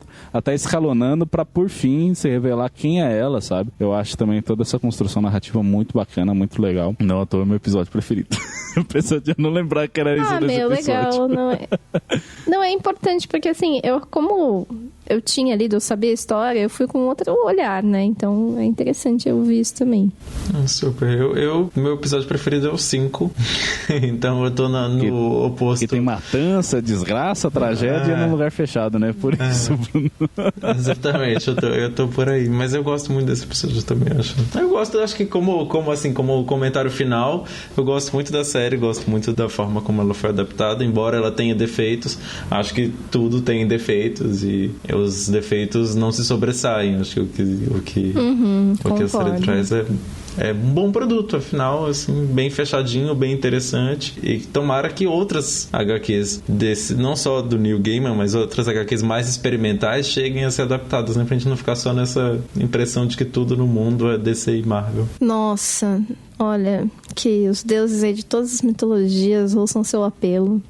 Isso seria muito bom. Que façam melhores adaptações, né? Porque eu vi que deuses americanos mesmo. O Gaiman não estava diretamente atrelado à série e tal, e desandou. Good Omens eu gosto bastante, eu acho bem divertido. E eu gosto muito dessa... o jeito que ele constrói as histórias mesmo. Eu não sei especificar muito bem, mas tem um quê, assim, do humor inglês, ao mesmo tempo que tem uma riqueza, e ele se apropria de uns elementos que são muito bacanas, de mitologias, como a gente apontou aqui. E eu não conhecia o material do Sandman, né? Quando eu tive contato, eu achei muito legal, assim, tudo, né, o universo e tal, e o potencial que tem para as histórias que podem ser contadas. Então eu tô numa expectativa muito alta aqui. Tomara que renovem para essa segunda temporada, porque a gente tá nesse limbo, né? É incrível que depois de tudo, todo mundo falando, ainda assim a Netflix tá cogitando, mas eu vi que tinha um esquema, que tinha uma cláusula contratual que, caso a Netflix não quisesse renovar, o Gaiman tinha liberdade de levar o produto dele para outras plataformas de streaming para seguir com a história. Então, tipo, não tá vinculado ao catálogo da Netflix. Pode sair eventualmente. Tanto que é uma coisa da Warner mesmo, né? Achei muito louco, assim, porque era teoricamente pra estar na HBO Max, né? Mas, de qualquer forma, eu estou esperançoso. Eu sou que nem naquele embate de rap entre o Sandman e o Lucifer, que a conclusão é que o Sandman é esperança, e eu estou me apropriando dessa esperança do Sandman para a renovação da série. Então é isso. Eu fui Thiago, vulgo James, me acompanharam aqui hoje. Essa lufana que você respeita, Luísa Ângela e Bruno Bussis, o nosso futuro prefeito de Passa 2. E você foi o nosso ouvinte. Tchau, tchau. Tchau, gente. Um abraço.